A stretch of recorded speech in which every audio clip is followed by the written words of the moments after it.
Hi, this is Ginny from Central. Today we are reading from 1 Samuel chapter 14. Jonathan leads Israel to victory. Now a group of Philistine soldiers had marched out to the pass at Michmash.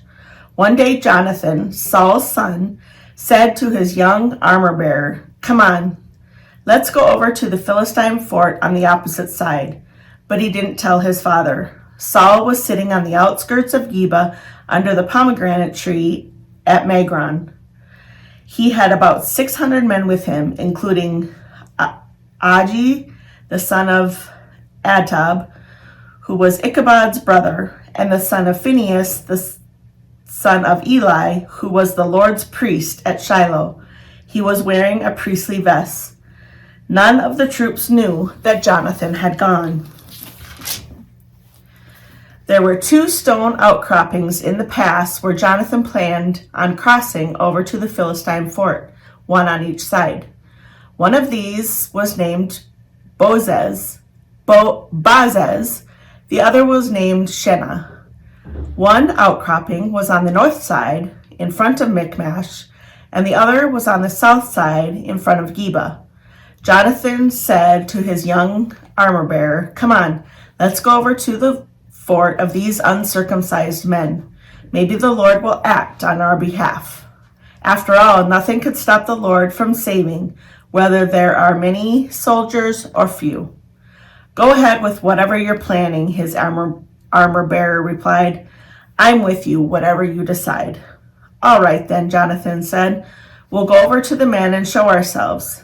If they say to us, 'Stay there until we get you,' then we'll stay where we are and won't go up with them. But if they say, 'Come on up,' then we'll go up, because that will be the sign that the Lord has handed them over to us." So they showed themselves to the Philistine fort, and the Philistines said, "Look, the Hebrews are coming out of the holes they've been hiding in." Then the troops in the fort yelled to Jonathan and his armor-bearer, "Come on up, we'll teach you a lesson." So Jonathan said to his armor-bearer, "Follow me, because the Lord has handed them over to Israel." So Jonathan scrambled up on his hands and feet with his armor-bearer right behind him. The Philistines fell before Jonathan. His armor-bearer, coming behind him, would then finish them off. In the first attack, Jonathan and his armor-bearer killed about 20 men in an area of about half an acre. Panic broke out in the camp, in the field, and among all the troops.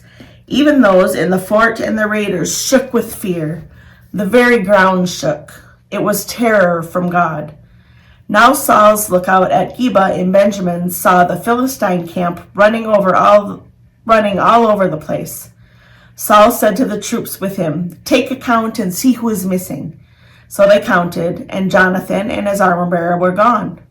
Saul said to Asa, "Bring the priestly vest," because at that time Asa wore the priestly vest in Israel's presence. As Saul was talking to the priest, the confusion in the Philistine camp continued to grow. Saul said to the priest, "Withdraw your hand." Then Saul called out to his troops together, and they went into battle. The Philistines were completely confused. Every soldier's sword was turned against his fellow soldier. Even those Hebrews who had earlier joined up with the Philistines and moved into their camp changed sides to be with the Israelites who were with Saul and Jonathan. Similarly, when all the Israelites who had been hiding in the highlands of Ephraim heard that the Philistines were on the run, they also joined the battle in hot pursuit of the Philistines. The Lord saved Israel that day, and the fighting carried on beyond Bethaven. Now the Israelite soldiers were in a different situation that day, because Saul had bound the troops by a solemn pledge. "Anyone who eats anything before evening, when I have taken revenge on my enemies, is doomed." So none of the army ate anything. The troops came across a honeycomb with honey on the ground, but even when they came across the honeycomb with the honey still flowing, no one ate any of it, because the troops were afraid of the solemn pledge. But Jonathan hadn't heard his father make the people swear the pledge, so he dipped the end of his staff he was carrying into the honeycomb. When he ate some, his eyes lit up. Then one of the soldiers spoke up. "Your father bound the troops by a solemn pledge. Anyone who eats food today is doomed. That's why the troops are exhausted." Jonathan said, "My father has brought trouble to the land. Look how my eyes light up when I tasted just a bit of that honey. It would have been even better if the troops had eaten some of their enemies' plunder today when they found it. But now the Philistine defeat isn't as thorough as it might have been." That day, after they had fought the Philistines from Michmash to Ajalon, the troops were completely exhausted. So the troops tore into the plunder, taking sheep, cattle, and calves. They slaughtered them right on the ground and devoured them with blood still in them. When it was reported to Saul, "The troops are sinning against the Lord by eating meat with blood in it," Saul said. "All of you are traitors. Roll a large stone over here right now. Go among the troops and say to them, everyone must bring their ox or sheep and slaughter them here with me. Don't sin against the Lord by eating meat with blood still in it." So everyone brought whatever they had slaughtered it there. And Saul built an altar to the Lord.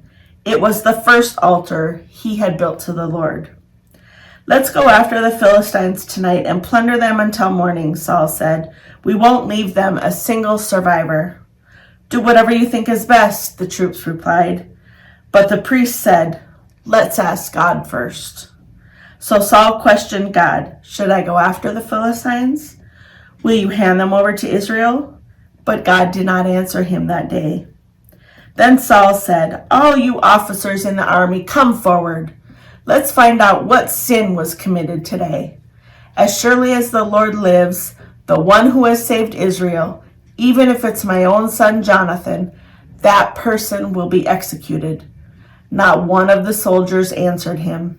So Saul said to all Israel, "You be on one side, and my son Jonathan and I will be on the other." "Do whatever you think is best," the troops said. Then Saul asked the Lord God of Israel, "Why haven't you answered your servant today? If the wrongdoing is mine or my son Jonathan's, respond with Urim. But if the wrongdoings belong to your people Israel, respond with Thummim." Jonathan and Saul were taken by lot, and the troops were cleared. Then Saul said, "Decide between me and my son Jonathan." And Jonathan was selected. "Tell me what you've done," Saul said to Jonathan. So Jonathan told him, "I only took a very small taste of honey at the end of my staff," he said, "and now I'm supposed to die? May God deal harshly with me, and worse still if you don't die today," Saul swore. But the troops said to Saul, "Why should Jonathan die when he has won this great victory for Israel? No way! As surely as the Lord lives, not one hair off his head will fall to the ground, because he did this today with God's help."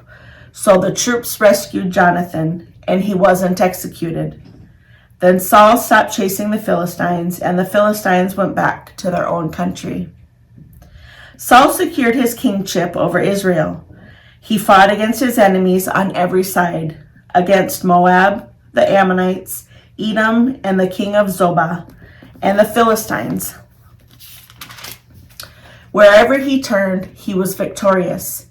He acted heroically, defeating the Amalekites and rescuing Israel from the power of any who had plundered them. Saul's sons were Jonathan, Ishvi, and Malchishua.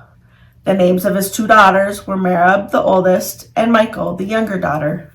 The name of Saul's wife was Ahimaaz's daughter. The name of his general was Abner, Ner's son, Saul's uncle. Kish, Saul's father, and Ner, Abner's father, were Abiel's son. There was fierce warfare against the Philistines throughout Saul's lifetime. So whenever Saul saw any strong or heroic man, he would add him to his troops. This ends today's reading.